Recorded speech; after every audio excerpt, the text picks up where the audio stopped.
genitalia. This again we will look into from examination point of view. What are the aspects that you should be much more familiar with. So this topic, from this topic, so you have to be very much familiar about the testis part. So the male gonad, so testis part. So this can be can be asked as a 5 marker or even as a 10 marker question also. So that will be asked under these headings like covering structure, blood and lymphatic drainage, blood supply and lymphatic drainage, and the upper aspect. So that is how the testis should be learned, so as a 5 marker or maybe as a 10 marker. And the other question that can be asked from this particular topic would be the scrotal, the layers of the scrotum. So can be as a 3 marker or 5 marker question. So that can also be asked.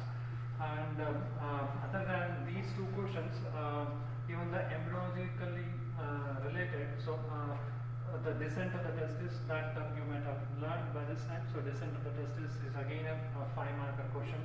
And the other aspect of related to that might be hydrocele as a 3 marker. Not that as common, but descent of the testis embryologically, so that is important 5 marker. Scrotum, that is layers of the scrotum, and the testis. So these are all the 3 questions that from this chapter, so that will be asked, that might be asked in examination.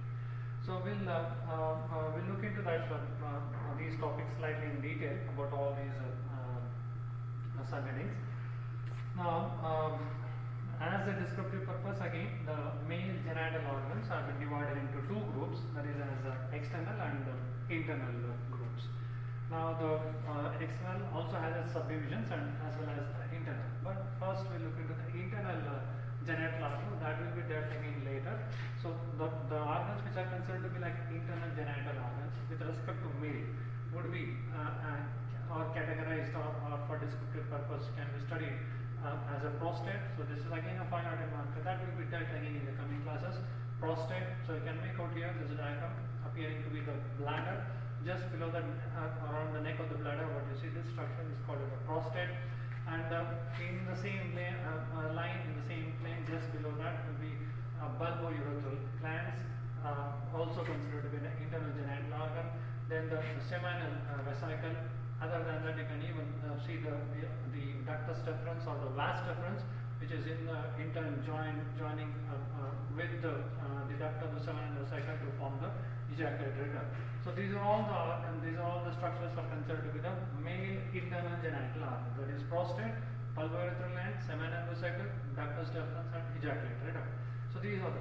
So anyway, today we will not discuss about this one, but instead we will look into the external genital organs with respect to male. Now, what are the classification or categorization of the male external genital organs? Now, they are for descriptive or better learning. So, I have been categorized as the penis, then the scrotum or the scrotal sac along with its contents over here. Then inside the scrotum, which this will be the scrotal sac. Then the contents inside, one of the important content or the chief content as a testis. Then epididymis, not shown from this view, so that is also one of the male external genital organ, and the spermatic cord. So spermatic cord, anyway, we are very much familiar. We already gone through that in the inguinal canal, wherein the cross section of the spermatic cord can be a 3 or a 5 marker question. So that you already know that. So what we will discuss today is related to the above 4 as the penis, the scrotum, testis, and the epididymis. So that individually we look into slightly in detail about these male external genital organs. So to begin with, from examination point of view, as I told you earlier itself, this can be 5 or 10 marker testis. Scrotal layers can be a 3 or 5 marker question. So that is quite commonly asked in spermatic cord, so as a 5 or 3 marker question. So now first we'll begin with the penis. So to define the penis, so it's considered to be, as you already know, so it is considered to be the main organ of copulation. And as you can make out here, so main organ of copulation, it is traversed or it is pierced by this duct that is called as the urethra. So male urethra. So it is traversed by the male urethra. and this urethra in turn acts as a common passage for passage of the semen as well as the urine, production of the urine which was produced. So for both these this acts as a common passage for both semen as well as the passage of urine. And obviously, since it is considered to be the main organ of population and helpful for the processing of, in the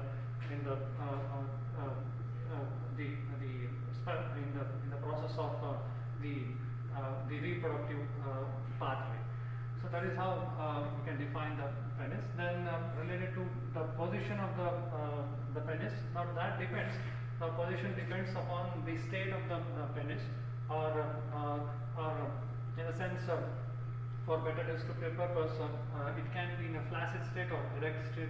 In case of flaccid state, as it can be made out in this diagram as well. This is in a flaccid state. Now, lying right in front of the, you can say, right in front of the scrotal side. That is where the penis lies in case of a flaccid state, and bound to behind the surfaces as this has to be the dorsal surface, and this to be the ventral surface of the penis. That is how. Whereas in erect state, slightly it becomes everything opposite, in the sense the dorsal surface becomes posterior, whereas the ventral surface becomes directed anteriorly. So that is how the direction slightly varies. Otherwise, it depends upon position depends upon the state of the penis, either flaccid or erect state. So that is how the anatomical state, or to be simple, so lies in front of the scrotal side. So that can be mentioned as anatomical position of the penis. Now, like any other organ in our body, this also has to be mentioned or read with respect to the dimensions here. Now, dimensions again varies, as I told you earlier, just like the position. So, depending on what state is erect or the flaccid state. So, in flaccid state, the length of the penis is considered to be almost 3.5 inches, whereas in erect state, that increases in length to be almost closer to 5 inches long. So, that is in erect state. Whereas in the width of the penis will be more in case of a flaccid state. So that almost 4.5 inches, whereas in same width in an erect state, it will be almost slightly lesser compared to that. So it becomes more narrow in case of erect states. So that will be almost close to 3.5 inches. So that is how the dimensions can be mentioned with respect to the penis. Again, just like the location depends on the state of the penis, being erect or flaccid. Next, we look into the parts of the penis. Parts are basically divided or consist of two parts, or studied under two parts, having to be the root of the penis, this region, and rest of it is the body of the penis. Now, root also otherwise called as the radix, and even the body can also be otherwise called as the corpus. So that is considered to be the body is, and the root is considered to be quite fixed, whereas the body is considered to be more pendulous depending upon the position. So it is considered to be more pendulous, whereas root is to be fixed. So that is how, or attached. So that is how the two basic parts of penis. Now, slight in detail about these two parts. Now, if you take about the root of the penis, now of the radix of the penis, as it is also called as, this region is considered to be the root of the penis. Now, it is situated. Now, since we know that compared to the root and the body, so body is considered to be free and pendulous, whereas the root is more or less fixed to the underlying structure over there. That is the bony structure. What bony structure? Now that would be known as in the form of the root. This region is particularly location. First, we look into the location of the root. So, as you can make out on either side in this diagram, you can make out on either side. You can even make out the pubis here. So, the ramus of the pubis can also be made out over here. So, that is where it is attached, more specifically to the underlying bony structure. We'll see that slightly in detail. Whereas first, the location or situation. So, it is said to be situated. The root is said to be situated into superficial or in the superficial perineal pouch. Now, there are the question is, next question, what exactly is superficial perineal pouch? Now, this comes into play, especially in case of when we look into the chapter, that is the perineum chapter. There you will come across this further exact location of this perineal pouch. There are superficial and deep perineal pouch. Now, for just for your better understanding, so I have taken one more diagram of the perineal region. Now, this is like a coronal section of the pelvis. So where you can make out the urinary bladder can be seen. Around the neck, you can see the prostate is also seen. You can see the pubis here, part of the pubic bone is also seen. Now, what is this one? This region is considered to be the body of the penis over here. So all this part, so particularly on either side, so the extension of the body is across. We'll see that later. So this is considered to be the initial beginning, the body of the root or the radix of the penis, where it is in relation to the pubic bones. And the location wise, as we saw earlier, so we said that it is situated in the superficial perineal pouch. Now, what is superficial perineal pouch? Now, this space that you are seeing over here. So this whitish structure, whitish part of the diagram that we can make out, all this part is considered to be the superficial perineal pouch. There is something called as deep perineal pouch as well. Now, this narrow layer here in violet color that you see over here, this will form, this is considered to be as a deep perineal pouch, a narrow area, so the deep perineal pouch, and this is the superficial perineal pouch. Now, it lies between the superficial perineal membrane, so as it has been labeled, there are two membranes, or between that the superficial perineal pouch is located as superficial perineal fascia. So this one is considered to be superficial perineal fascia, and the deep perineal fascia we can make out in green color here. All this part is the deep. So between the deep and the superficial perineal fascia, so what space lies is which is occupied now by the fibrofatty tissue on the root of the penis. So that is where the situation of the location of the root of the penis is considered. This region is considered as superficial perineal pouch, and this is the deeper. So that is how we describe the location of the root in the superficial perineal pouch, and it is attached to the. Now, where exactly? Since we know that it is more attached part, so attached to the inferior aspect of the urogenital diaphragm. So it is attached to the inferior aspect of the urogenital diaphragm. Now, the next question is urogenital. What exactly is the urogenital diaphragm? Now, that is a thin membranous, thin muscular layer. So that is now this itself is considered to be the urogenital diaphragm. This layer, which is with respect to the deep perineal pouch. What lies in deep perineal pouch is nothing but the urogenital diaphragm. Now, as you can make out in this diagram, sagittal section, that will help us in knowing in a better way. As you can make out over here, so this is the root or the radix of the penis. As you can see, it is being attached. So it is being attached to this thin layer here, muscular layer. So this is called as the urogenital diaphragm. This is a thin muscular layer that allows. Why it is called as urogenital diaphragm? That is a different story altogether that will be told in the coming classes. So as of now, remember, so this is the urogenital diaphragm. So to this, the root or the radix of the penis is particularly attached, or you can say inferior aspect of the urogenital diaphragm. So that is how you can make out. This is one more diagram.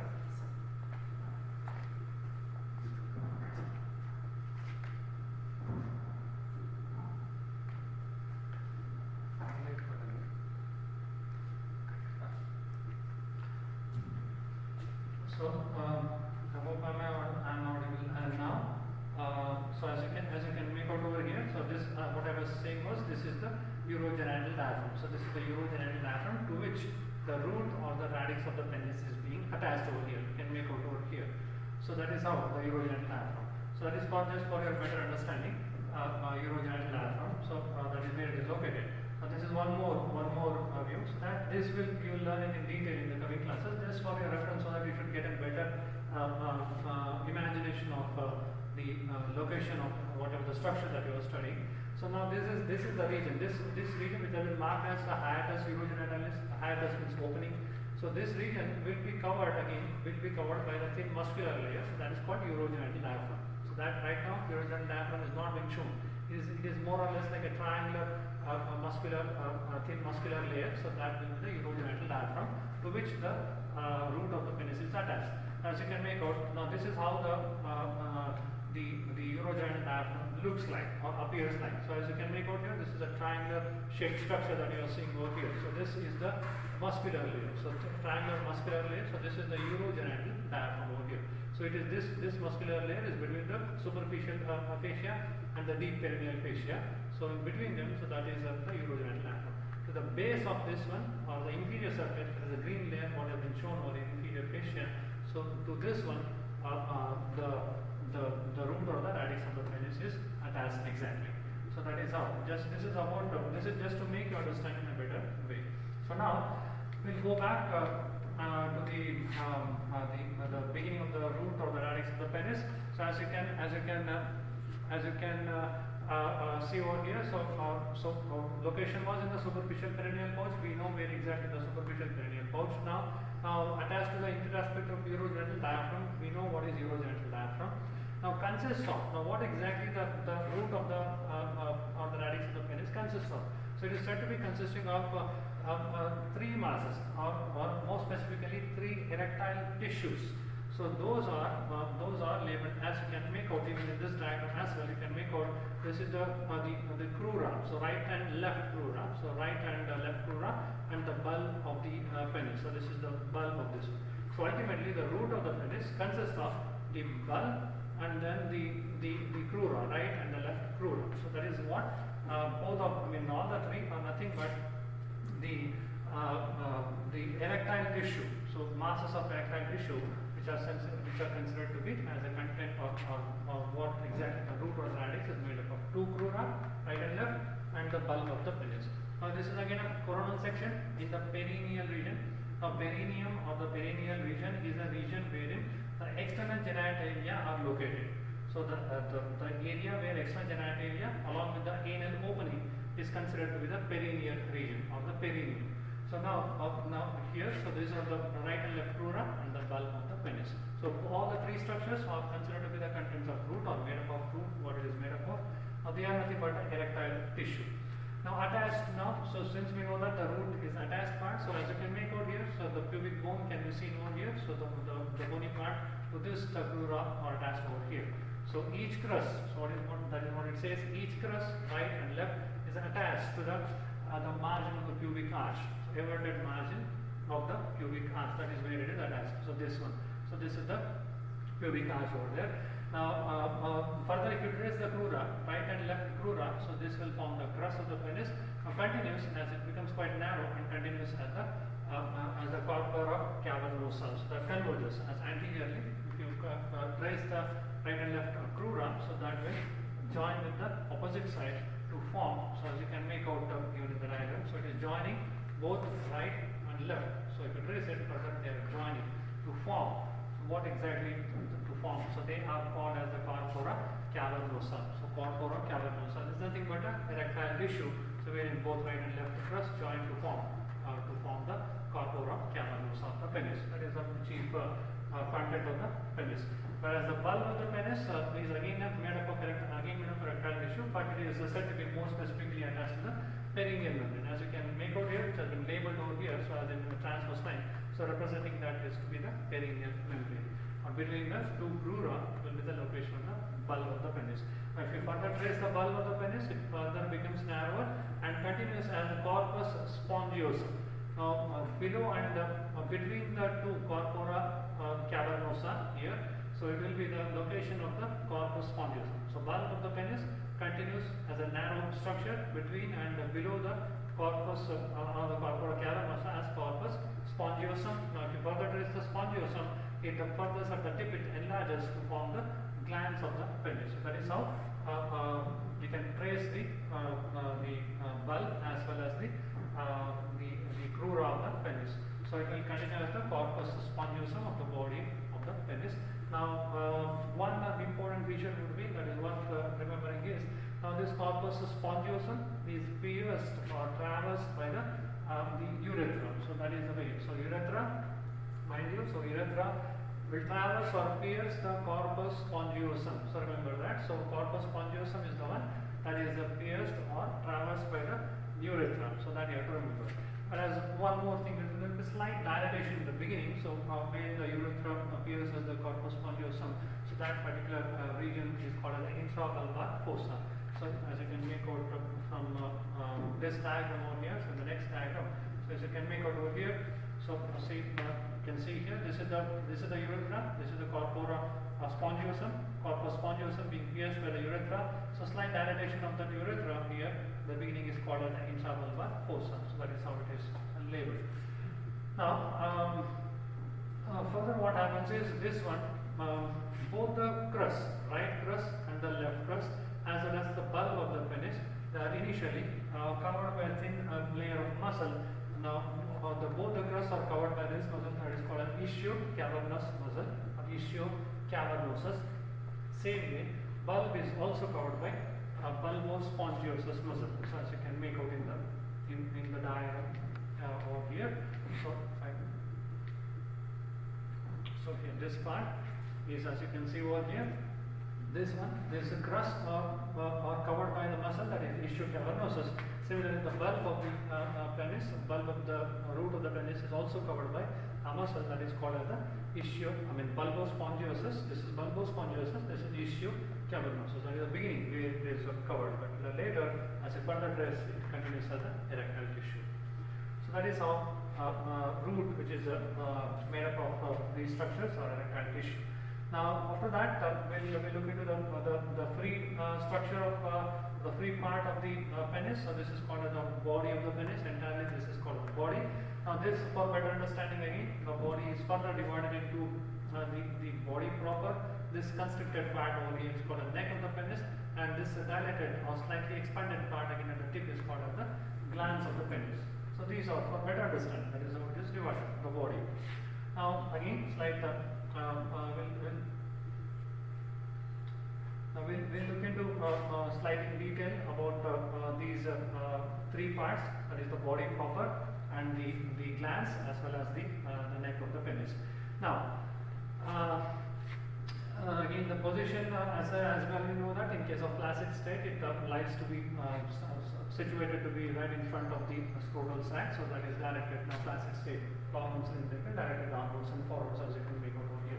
Whereas in erect state, obviously directed facing upwards and backwards. That will be the position of location of the body. So this particular part is the body of the penis. So we just further divided into body proper, the neck, and the glans. Now this has again two surfaces. This to be the dorsal surface and this to be the ventral surface.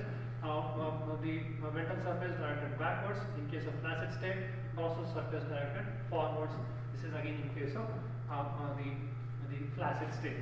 So ventral surface faces backwards, so this one facing backwards. In flaccid state, the dorsal surface facing forwards in case of flaccid state. So that is how these surfaces can be learned with respect to the body of the penis. Whereas the neck of the penis is quite simple in the sense the neck is nothing but the constricted part over here. So this narrow region is called as the neck of the penis. So it lies just behind the glans, or you can say that neck of the penis is an area between the body proper and the glans of the penis. So this region is called as the neck of the penis over there. Now it is slightly grooved. So it is slightly grooved. If you reflect the skin covering over that, it appears to be slightly grooved on either side. Grooved all around the glans of the penis. So that is the neck of this one. Whereas the glans of the penis is the one which is highly sensitive, has a rich supply of the source of nerve supply to the glans of the penis. So it is nothing but what exactly the glans? Glans is nothing but as it raises the bulb of the penis. So bulb of the penis narrows to continue with the bulbous spongiosus, which is traversed by the urethra. Remember, it is traversed by the urethra, and further if you trace it at the end or the distal end of the penis, it will expand again to form the glans of the penis. So glans of the penis is nothing but the distal expanded part of the corpus spongiosum. And mind you, we already know that it is a spongiosum is pierced by the urethra. So you can make out at the tip of the distal end there is a slit over there. So that representing the opening. There is the external urethral meatus. So that a sagittal slit, more or less a sagittal slit. So that represents the outer opening of the urethra. So that is about the glans of the penis. And now this prominent margin that you can make over here. Now this is no doubt the neck of the penis, or between the glans and the neck of the penis. Now you see over this projected margin. So this projected margin is called as the corona glandis. So this is related to, this is what is labeled there as the corona glandis. The margin, prominent margin or the circumference of the glans penis is called as corona glandis. Now this is again has its clinical importance. There is wherein the secretions of the sebaceous secretions are more commonly to get to be lodged over at that particular region again. So that is about the glands of the penis again. Now those were the three parts. So we saw as a penis consisting of the root of the penis or the radix and then the body. Now root of the penis had two parts, has to be as a bulb and the crus of the penis, whereas the body it was further divided for better descriptive purpose into the body proper, the neck and the glands of the penis. So now we look into the structure, exact structure. You cut across take a transverse section, cross section of the penis. So what exactly we can make out? It's quite obvious as well. So we already know what it is or what it consists of. So it has to consist of corpora cavernosa. There is two we can make out here. So corpora cavernosa, and at the same time below and between them will be the corpus spongiosum. Now this is how. So but if you take a cross section of this one penis, so this is how it appears. So as you can make out over here. So this is more magnified image. As you can make out of the cross section of the penis, you can see corpora cavernosa on either side. Below and between these two will be the corpus spongiosum, which is pierced, no doubt pierced with the urethra, that can be clearly seen over here. And if you go from like the structures or the layers that are covering over here is considered to become this is the skin has been removed along the superficial fascia. This can consider that. Then this is the deep fascia, also called as the buccal fascia of the penis. Further deeper to that, you can see this one. This is a thick fibrous layer around the corpus, around the corpora cavernosa. This fibrous layer is called as tunica albuginea. So there is a thick fibrous layer. This tunica albuginea is equally seen even around the corpus spongiosum as well. So the tunica albuginea around the corpora cavernosa as well as albuginea is also seen around the corpus spongiosum as well. So this is the exact structure or the cross section of the penis, and this is what it is made up of. Other than that, you can even make out the quite important vessels over here. So just beneath the skin and superficial fascia, this is the superficial dorsal vein of the penis on either side, accompanied by the superficial dorsal artery of the penis, and as just deep to the deeper fascia can make out the deep dorsal vein of the penis, again accompanied by a pair of arteries and the deep dorsal arteries of the penis, whereas the proper corpora cavernosa is pierced by the deep artery of the penis. So that is how has a rich source of blood supply, which is again explains its function as well. So in that order, so this is the deep dorsal artery, and whereas corpus spongiosum being again pierced by artery, it is called artery of the bulb of the penis on either side over here. So this is how the cross section of the structure of the penis can be studied. So that is with respect to the structure over there. So that's what we learned now. So about the structure of the penis. So what exactly is the corpora cavernosa? We already known about that. It's nothing but the erectile tissue. So now consisting of all this part of the text part, so which has been shown in this slide over here, consisting of two surfaces, deep dorsal artery, dorsal vein of the penis. So all these are the pierced by this artery, deep artery of the penis, in relation to the other vessels which can be seen here and around the penis over there. So that is about the structure. The spongiosum, so we already know, so surrounded even by the tunica albuginea. We have seen already. Both the spongiosum and the cavernosa are equally surrounded by the tunica albuginea. But only thing is that the spongiosum is the one which is pierced by the urethra. So that is again that has to be remembered.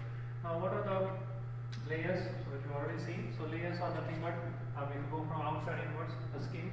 So it is again obviously is devoid of hair follicles. So and it is loosely attached to the underlying structure. So it makes it more mobile. And the around the neck region, you can make out here. So this is the neck region over here. Around the neck region, skin almost folds upon itself, and the extension of that fold of the skin is called as the foreskin or the prepuce. So foreskin or prepuce is nothing but the extension of the skin. So where the skin almost ends at the level of the neck of the penis over here. So but beyond that, it folds upon itself like this. So that is where. So this extension is called the foreskin or the prepuce. So So those are now again underneath the skin there is a superficial fascia, so which is again further divided into superficial, and the deeper layer is nothing but the deep fascia or the bulky fascia. So that is how the coverings of the penis can be learned. Now one clinical aspect, or very important clinical aspect would be we can now around this one, around the neck of the penis, in this particular region. So there will be a collection of the sebaceous glands, so which keeps on secreting the sebaceous secretion. So and that ends up getting collected. So around this particular region here, pre-putial sac. So this region, so the collection of the secretions of the sebaceous glands which are located in and around the neck region, so it gets collected over here, so which is called as the smegma. So again, this has its own medical legal importance in case of rape victims as well. So that is how it comes into play again. So as a very important medical legal aspect. And other than that, even the circumcision of the foreskin. So also, as is a fact which has been known to almost everybody, so that circumcision to some extent is one of the factors that wherein we can, I mean, the penile cancer related to the penis slightly goes down. So with respect to the circumcision, so because of the smegma, so which is considered to be like carcinogenic, so leading to one of the factors leading to development of the carcinoma of the penile region. So that also can be included as a aspect related to the penis. So that is about the penis and its structure. Next thing is now this is a last word about the supports or the ligaments, two ligaments that holds the penis in position apart from being attached to the bones, that is the pubic bones or the pubic arch. So it is even supported by two ligaments, as has been clearly made out in the diagram as well. One is called as the fundiform ligament, so that is between the linea alba and around the structures around the surrounding structure, that is skin and the superficial fascia. So this would be the fundiform ligament. Whereas there is one more called the suspensory ligament between the pubic bone and the fascia or the structure around the penis, body of the penis around there. So these are the two ligaments, spondiform and the suspensory ligament, are considered to be like supporting the holding the penis in position. So that is about the structure. Then the blood supply we already seen has to be supplied by four set of arteries as the deep artery of the penis. So this is the deep artery of the penis on either side. Then deep dorsal artery of the penis. So dorsal artery of the penis. And then the other one is artery of the bulb of the penis on either side, and then the superficial dorsal artery. So these are superficial dorsal. Out of the four sets, now the first three are considered to be the branches of internal internal iliac artery. So they are direct branches from the indirect and indirectly they are branches from the internal iliac artery. So first three, they are branches from the internal iliac, as you can view in the surface view of the blood vessels supplying the penis, as been shown over here. So they are considered to be direct and indirect branches of internal iliac. For the last pair, so it is considered a branch from the superficial external, which in turn is a branch from the femoral artery. So that is how. So those were the four sets of arteries supplying the penis. So one thing to be remembered: the first three are the branches from the internal iliac, whereas the last pair is a branch from the femoral artery. So that is how. So that is how the arterial supply of the penis can be known. Then the venous drainage goes with the veins which are in and around the structure, as you can make out over here. Superficial dorsal vein of the penis, deep dorsal vein of the penis. So both of them drain into the pertain to the larger veins ultimately. So drain into that. The lymphatic drainage of the penis is into the superficial and the deep group of inguinal lymph nodes. That is where the venous and the lymphatic drainage can be known. Then the nerve supply. So it is a very source of nerve supply as well in the form of sensory and even the motor and the sympathetic. Sensory is from these set of nerves, ilioinguinal and dorsal nerve of the penis. Motor is from the pudendal the sympathetic, especially as a vasoconstrictor, and parasympathetic or the vasodilator to the penis, that's blood vessels around the penis. So that is about the penis in detail. Whereas now the next part, the next topic under this one will be the scrotal. Now from examination point of view, so this has can be asked as a 3 marker or 5 marker, particularly as a layers of the scrotum. So that is how they can ask you. Now, so where exactly location is quite in relation to the penis. You can see just behind the penis would be the pendulous structure that you can make out here. So sac-like structure, which is called as the scrotum, lies behind the penis. Now consists of what? So it is made or the main or the chief contents of the scrotal sac is nothing but the testis on either side. Also has a epididymis, not seen in this. Can make out here this considered to be, if you consider this one has to be the epididymis here. So that and the lower part of the spermatic cord, not seen in this one. So continuation of this one is the spermatic cord. So as a content in the scrotum, testis, the epididymis, the spermatic cord, upper part of the spermatic cord, sorry, lower end of the spermatic cord. So that is what as the contents of the or consists of the scrotum, what it is made up of. Whereas the external features of the scrotum is considered to be like a sac divided in the middle. It is divided by median raphe, fibrous raphe. So that divides the scrotal sac, as you can make out. If you trace that median raphe, it almost runs with the median the fibrous tissue of the penis as well. Now this is the median raphe that divides the scrotum into two, we can say two parts, two halves or two compartments as right and the left compartment, or the left parts, or the left, right and left sacs. Now, if you closely observe again, the penis appears to be, the scrotum appears to be having a rugged or the rugose appearance. The skin of the scrotum appears to be like a rugose. That's the word they use it as a rugose. So that means to say that because of that appearance is particularly because of the underlying underneath the skin. So there is a subcutaneous muscle. So if you look into this diagram, so right underneath the skin, so there is a thin layer of muscle called as a dartos muscle.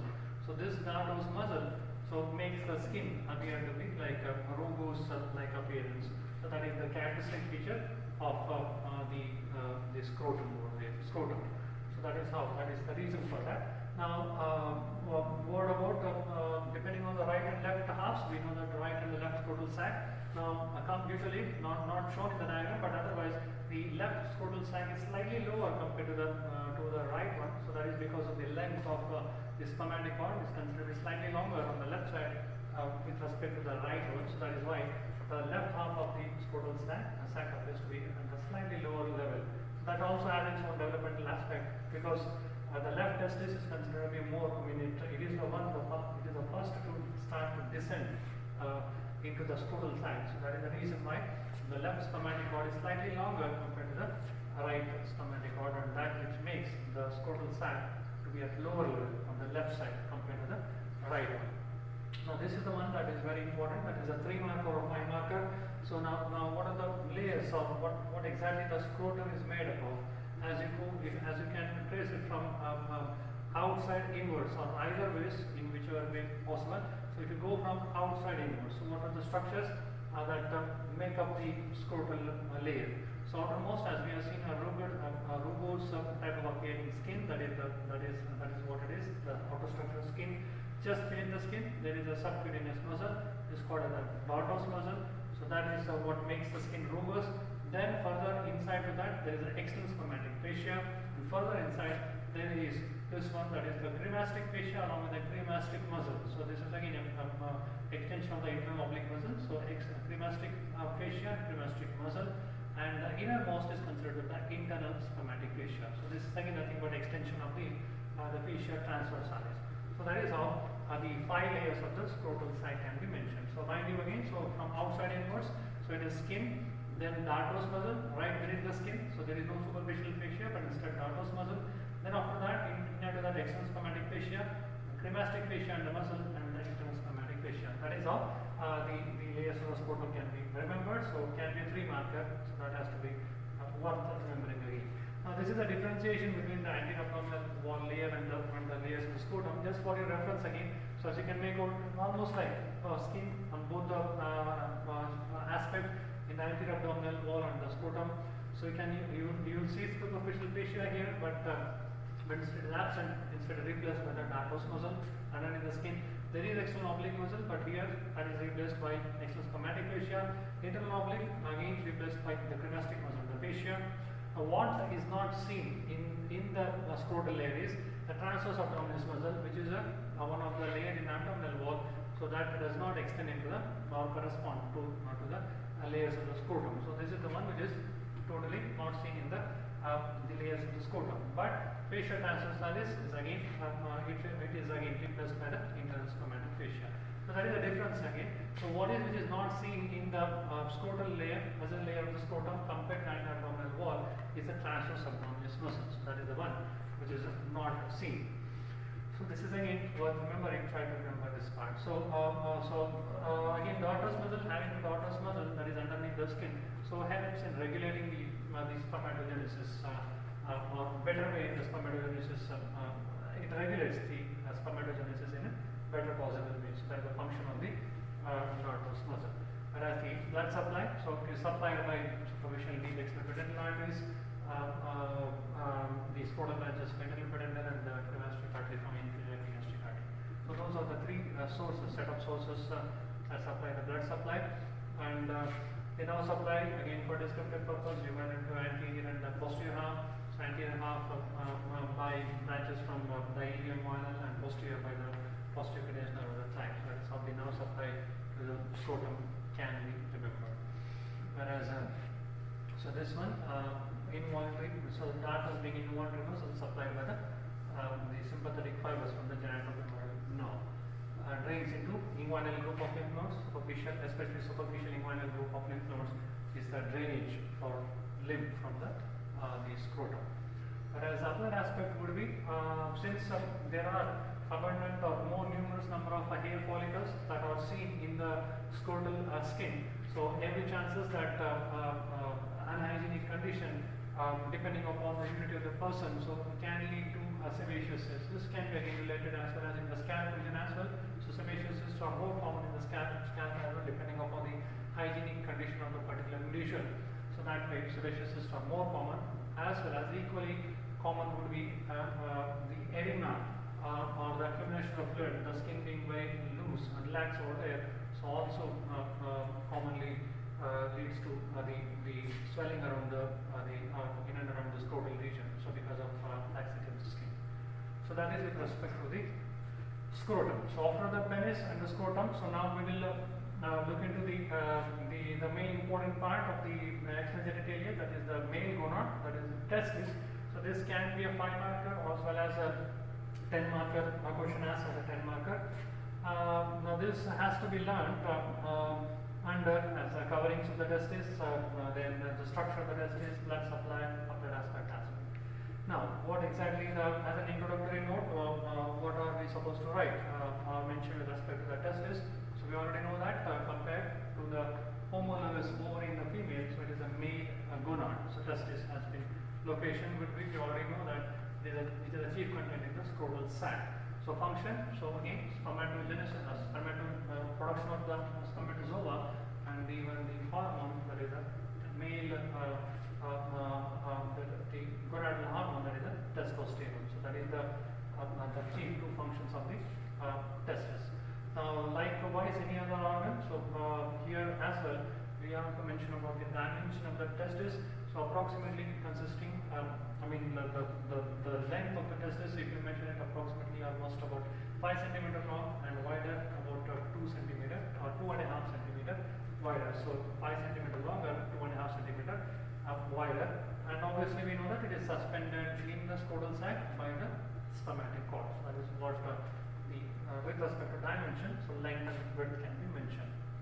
Whereas we already know that as I told you earlier, the left testis along with the scrotal sac slightly lies at the lower level compared to the right. The reason is left spermatic cord being slightly longer, and that it has its developmental relation because descent of the left testis begins earlier. So That is how the variation can be related to the right and the left testis. So left one is slightly lower compared to the right one. Whereas external features again, so each of the testis has two poles, upper and lower pole, has two borders, the anterior border and the posterior border, and two surfaces as medial surface and the lateral surface. So two poles, two borders and two surfaces. Now slightly we'll look into the slight detail about relation to each of these the external feature. So if you take up the poles, now both the poles as you can make out here, so both the poles, upper and the lower pole, are more or less smoother and convex as you can make out here, so bulging. So the convexity can be clearly made out. So upper and lower poles are smoother and convex. The only difference between upper and lower pole is you can make out the location of the position of the epididymis. The head of the epididymis is in close approximation to the upper pole of the testis, and more or less even the spermatic cord. So entirely this is occupied. This will be within the spermatic cord. So the upper pole provides attachment to the spermatic cord as well. So we can say that the testis is suspended by means of spermatic cord from the upper pole. So that is what we can even mention it in that way also. So that is the difference between upper and lower pole. So upper pole, so more related to the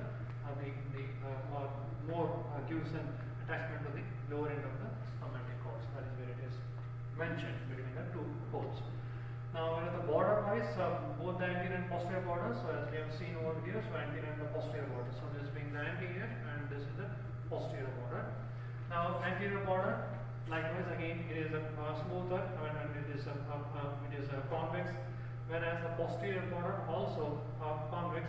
But the most important thing is difference between anterior and posterior border would be the location. I mean the relation to the epididymis. The head, this is the body, and the tail of the epididymis. So they are in close approximation to the body and the tail of the epididymis. So this is the posterior border. So that is what with respect to the both the borders, so anterior and border, so same rounded or convex. So this is a cross section of the testis. So you can make out this is the anterior aspect of the testis, and this is the posterior aspect, or you can say anterior border and the posterior border of the testis. Now how do I say anterior and posterior? So based upon the epididymis. So this should be the posterior aspect, anterior aspect of the testis. Now posterior, now usually anterior border is considered more rounded, posterior is slightly straighter, not exactly though, but slightly straighter in comparison to the anterior border, and covered by now completely. Now you can if you trace this one here in the section, so you can make out over here this layer. So this is called as a tunica vaginalis. Now this is actually the substance of the testis. So it is surrounded by one layer that is called as the tunica vaginalis.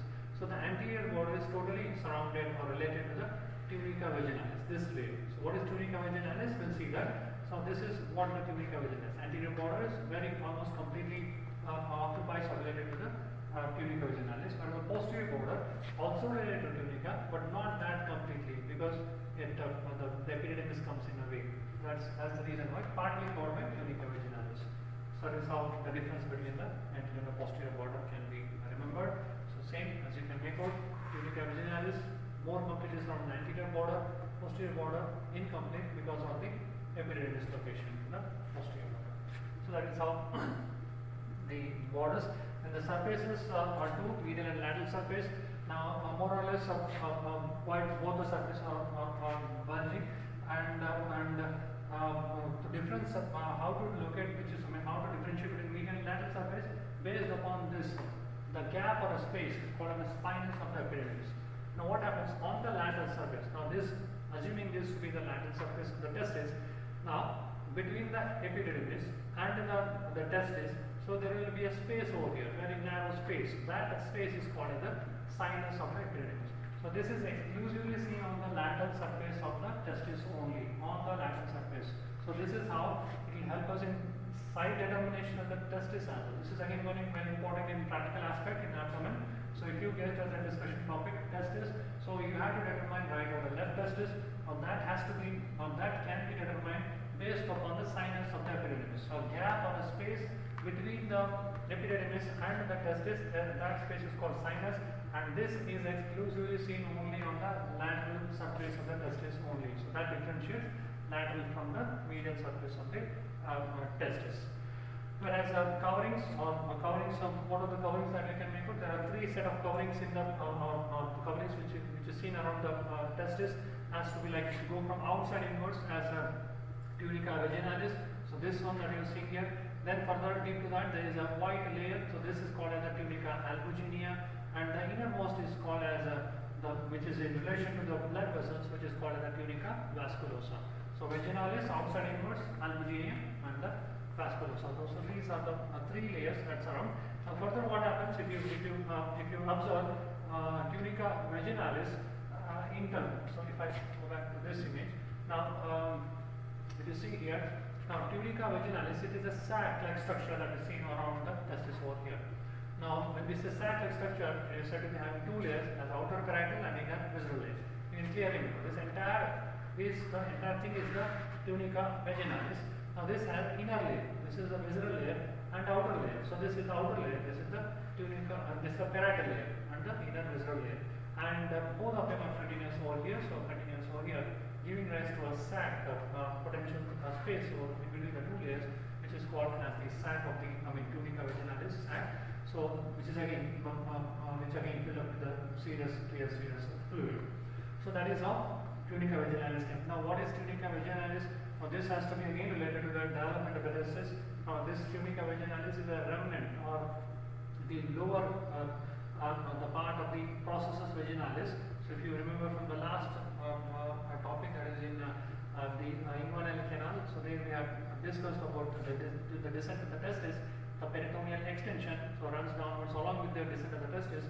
So what the upper part of the processus vaginalis disappears, or rather than gets converted into a fibrous strand, whereas the lower part of the processus vaginalis is present around the testis as the tunica vaginalis.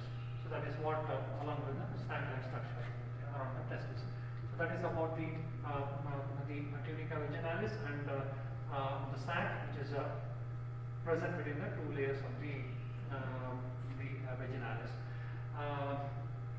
Whereas upper aspect related to the testis would be hydrocele. So very commonly you might have come across, you might have heard or read about this particular, as you can make out in this image here, the normal testis, testicular region located in the scrotal sac, and look at the, because of the fluid dilation, this animated diagram shows the expanded region or part over here, suggesting that there is an accumulation of the fluid. So that accumulation of the fluid is within the tunica vaginalis. We know that tunica vaginalis is a sac-like structure around the testis. So that leads to a condition called as the hydrocele, and it can be, depending on content in the fluid, it can be pyocele or if it is accumulated, even it can even consist of tinge with the blood as well. The cause is considered to be idiopathic, not exactly known, and even sometimes inflammatory. Any trauma in the testicular region even can lead to hydrocele as an inflammatory cause. So it can be drained. So it has to be, or it can be drained depending on using this particular instrument called Chopper and Canada. So that is one other aspect related to the tunica vaginalis. So this can be mentioned with respect to the testis as well. Whereas the second layer, albuginea, so as the name itself says, just lies underneath the tunica vaginalis here. So this one is the albuginea, thin fibrous layer, or you can say slightly thicker fibrous layer. So that lies immediately underneath the visceral layer of the tunica vaginalis here. So this is the tunica albuginea. So it lies underneath the visceral layer. So it's close approximation to the visceral layer over there. Whereas the innermost layer, so this is considered to be the tunica vasculosa. This is in approximation with the blood vessels over here. So this layer is called as the vascular layer. So vascular tunica vasculosa. So those are the three layers which is of the coverings of the testis. And what about again the structure of the testis? If it is asked for as a 10 marker question, so in that case we have to mention about as well as the structure of the testis as well. Structure of the testis can be seen as it is seen over here. What happens is now the tunica, from the tunica albuginea, so the middle layer, tunica albuginea. So this tunica alveoli, if you trace it on the back of the testis, it thickens over here, broadens and thickens, further thickens. So this region or area on the back of the testis is called as mediastinum testis. That is the mediastinum testis. Now in the from the mediastinum testis, you can see the septae running inside, piercing inside the testis. So dividing the testis into lobules. So almost there are, each of the testis has about 200 to as you can see 200 to 300 lobules in each of the testis. Now each of the lobule, you see inside the lobule there is again a highly coiled convoluted structure which is called as the seminiferous ductules are located inside the lobules. So almost 2 to 4 each lobule. So they are again production with respect to the concerned production of the spermatozoa. Now further with respect to testis, if you trace the seminiferous tubules, they become straighter when they are coming in close contact with the close approximation of the mediastinum testis. So they become straighter. So they are called as the straight tubules. So initially they are highly coiled, but as they move towards the mediastinum testis, they become straighter. They are called straight tubules. Now further, these straight tubules, they form a network in the mediastinum testis. In the mediastinum testis, they form a network. These straight tubules, they go and form a network here. So that network in the mediastinum testis is called as retate testis. So retate testis or retate testis. Now from the retate testis or retate testis, you see these are called as the efferent ductules, and they in turn to form a convoluted duct here. So convoluted tubules, so that will be the that will lead to the connection with the epididymis over there. So that is how the structure of the testis can be mentioned in that order. Now looking into the blood supply. Both the testes are supplied by testicular artery. Both of them arise directly from the abdominal aorta as a right and left testicular artery, and they pass through the spermatic cord, as we already seen. Now both the arteries are accompanied or surrounded by a plexus of a network of veins, which is called as pampiniform plexus of veins, which we already seen with respect to the spermatic cord structure. There we have seen that. And what is important to be remembered with respect to venous drainage is, so you see here right testicular vein drains directly to inferior vena cava, whereas you look at the drainage of the left testicular vein, that drains into the left renal vein. So this is the difference that you have to always keep it in mind. So right testicular draining into inferior, and the left into the left renal vein. So that also has its own clinical implications, so that we will get to know later. So the lymphatic drainage would be into around the pre and para aortic group of lymph nodes. In the image, you can make out the lymphatic drainage to be around the aorta. So those are the lymphatic drainage. Now the other aspect of the testis would be again varicocele. As you can see over here, the pampiniform plexus around the artery, it can get dilated and tortuous. So that the condition is called as varicocele. Just like the varicocele which we have already come across in with respect to the lower limb. So same way, now this terminology holds good here as well. So now the varicocele, now the more commonly is considered in adults and young adults because of being an active state. So that is where which is very common in them. And due to what is the cause for the varicocele? So it can be due to this one, left testicular. So these are the three important causes for occurrence of the varicocele. So left testicular being drained into the right angle, then compression of the left testicular vein because of this constipated sigmoid colon, blockage of entry given into the malignant tumor. So these are the common causes for varicocele, especially more commonly seen on the left side compared to the right one. And there is one more aspect of the torsion of the testis. Again, you can make out here. So torsion slightly within twists across the testicular artery, and the testis being suspended within the sac slightly get twisted. That again is quite commonly seen in young adults and children, so accompanied with the pain again. So it has its own again management wise. So that is then the last but not the least of an aspect, that is the carcinoma of the testis. So or the seminoma of the testis. So very common variant of the malignant tumor with respect to the testis. Whereas the last topic in this one is epididymis, nothing much about it. The only thing is that as you can make out formosaur structure, so this is having made up of again highly coiled, has basic three parts, has to be having the head, body, and the tail. The tail is the one that continues as the ductus referens. So that is how the parts of the now what remembering is it is related to the posterior border of the testis. That is where it is in approximation. Functional, storage and ventilation, and the additional substances related to that. So this is how what we learned in today's topic related to this can be 5 or 10 marker. Remember that test is, and rest of it is can be hydrocele or 3 markers, total sac can be 3 marker. So that is the one. Then last but not the least, I will just rush through the MCQs. Select, incorrect statement about the penis would be this is the incorrect, includes the deep fascia. So incorrect statement, rest of it is the true part. Now all are true about the corpus spongiosum, except is this one lacks it lacks the cavernous spaces. It does has cavernous space. That's what is called as a cavernous and spongiosum. And lymph from the glans penis drains into. So it exactly drains the deep inguinal groove of the lymph nodes. Then the innermost covering of the testis is formed by exactly tunica vasculosa, and then layer of the anteroabdominal wall that is not familiar is this one, transverse abdominis one. Whereas this one, what is the structure marked over here? So flower by head represents the 2 layers of the tunica vaginalis, that is a basal layer. Same way, marked structure over here represents the seminiferous tube. So thank you very much for patient listening.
Good morning to all. Today we are going to learn about visual pathway and its lesion. The specific learning objectives of today's class is to trace the visual pathways. Second, to list and describe disorders of visual fields in relation to the visual pathway. Third, to list the cortical visual areas and their function. Coming to visual pathway. This visual pathway is also called as optic pathway. It is a nervous pathway that transmits impulses from retina to visual center in cerebral cortex. As you know, we have a binocular vision. In binocular vision, the light rays from the temporal off of the visual field fall upon nasal part of the corresponding retina. Okay. The light rays from temporal off of visual field falls upon the nasal part of the corresponding retina. The rays of nasal off of visual field fall upon the temporal part of the retina. For this, you will see the diagram. This one is a visual field of both the side, right and the left side. This is nasal part of the visual field, temporal part of the visual field. Nasal part of visual field falls upon the light rays falls on the temporal part of the retina, and temporal part of the visual field falls on the nasal part of the retina. This is what I explained in the previous slide. Same way in the other eye, nasal part of the visual field falls on the temporal part of the retina. The temporal visual field light rays falls on the nasal part of the retina. Okay, this you should know for the whole class, you should remember. Coming to visual receptors. What are visual receptors? Visual receptors are rods and the cones which are present in the retina of eye form the visual receptors. The fibers from the visual receptors synapse with the dendrites of the bipolar cells of inner nuclear layer of the retina. So, visual receptors are rods and the cones. Now, we will see this diagram of rods and the cones. This is cone and this is a rod. These are the disc of a rod and this is outer segment of a rod, whereas this is a inner segment of a rod. This side in the cone it is a saccules. Here they are the disc. In the cones it is a saccules. This is a connecting cilium of both rods and the cones. The inner segment of a cone and the rod. The mitochondria which provides energy for a impulse transmission. Then cone fiber is the rod fiber. The nucleus of the cone and the rod. This is the cell body of rod and the cone, and these are synaptic terminals. This is the anatomical structure of rods and the cones. Coming to functions. What are the functions of rods and cones? Function of rods. These rods are very sensitive to light and have a low threshold. They have a very low threshold.